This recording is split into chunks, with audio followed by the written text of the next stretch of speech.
Thank you very much for inviting me here. So as you said, trade is not one of the main topics discussed, at least not in depth, by the European Council. That's probably also because it is one of the technical subjects. So the technicalities are left for the Council to give direction, negotiating directives to the Commission. But still, trade comes back from time to time with certain frequency. But these mentioning are often due to, for example, welcoming an association agreement or mentioning the existence of an association agreement when the European Council deals with a certain country. And these are the type of sentences in the Council conclusion which might simply come from the Coreper 2, inserting them to update and also to show the political importance of trade as a political instrument for foreign policy of the EU, but not that much as a reflection of a real discussion at the European Council level. So what is actually really discussed in the European Council?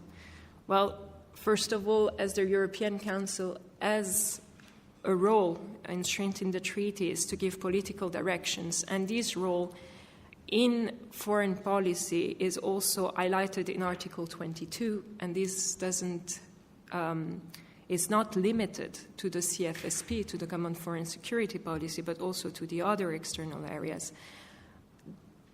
It is normal that the Council will give some strategic agenda guidelines, and recently, because of the challenges that has been realized in the trade field and trade policy field and the concerns that were raised by the public, the European Council has dealt again with those issues. Now, whether it was simply because of the challenges that internally the European Union has faced on trade policy, so for example, citizens' concerns, or externally, a rise in protectionism from the US, or whether it was also because the G20 hosted in Germany was on these topics. The European Council has discussed extensively these issues during the months, the spring period up to June 2017. And these discussions have led down some of the basic pillars of the strategy of the EU that we find also in the European Commission papers. Maybe I will come back to that later on. So that is one of the first roles. But the role of the European Council in trade in the recent years has shown another function of the European Council. And that's, for example, for ratification issues. So when you have a mixed agreement and one of the member states has some issues with ratification, then there the European Council is perhaps one of the main institutions where a solution can be found. It's not only the European Council is the council that negotiates technically some of the solutions, but the European Council can take a leading role. And in recent years, we had two examples. So the Wallonian government blocking the signature by the Belgian government of CETA, and therefore blocking the start of the ratification process, but also the Ukraine and Dutch referendum issue. And there, I think it's an even more interesting example than the CETA one, because the solution was found at the European Council level and was adopted at the European Council level.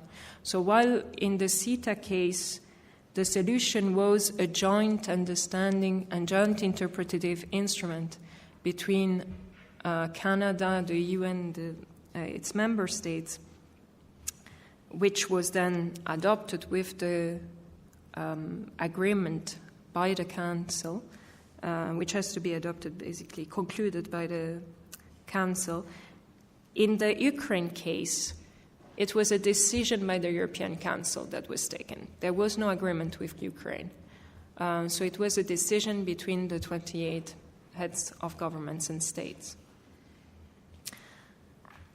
So there is an example, a clear example of small crisis on a topic that has to be solved by the European Council, though it's not officially one of its roles.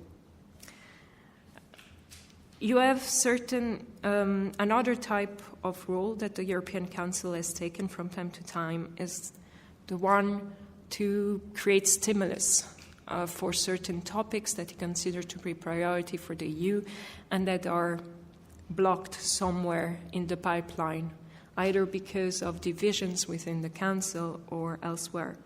So the legislative delays, and recently we had some example in the trade defense measures.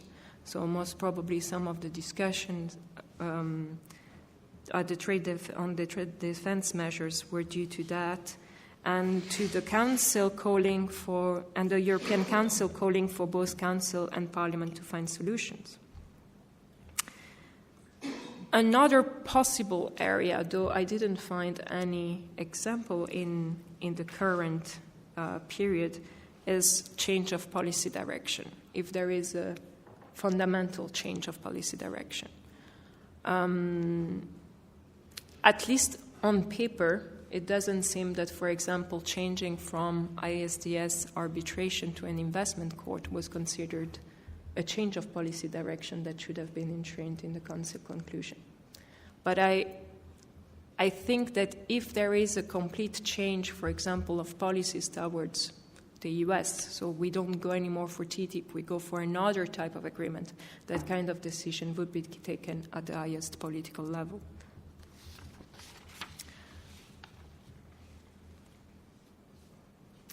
So what type of topics will be dealt by the European Council in the future?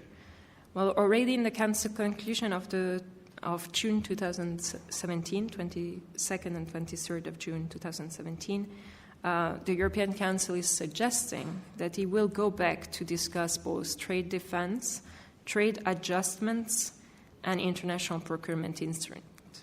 Trade adjustments were the main topic during the G20.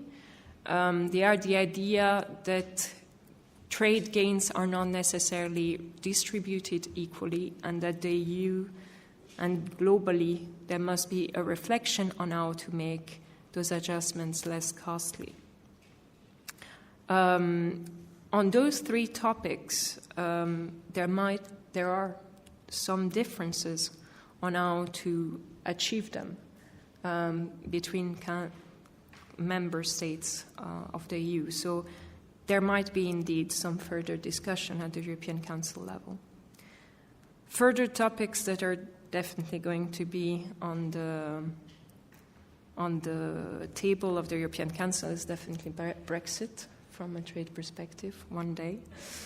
And then maybe, as I said, maybe discussion on the future relationship with the US, how we want to frame it. The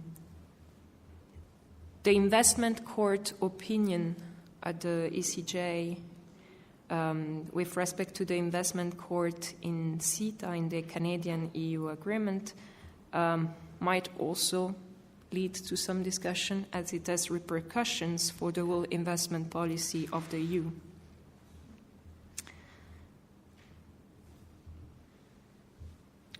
So maybe you wanted me to elaborate on how the European Council might have influenced the Commission.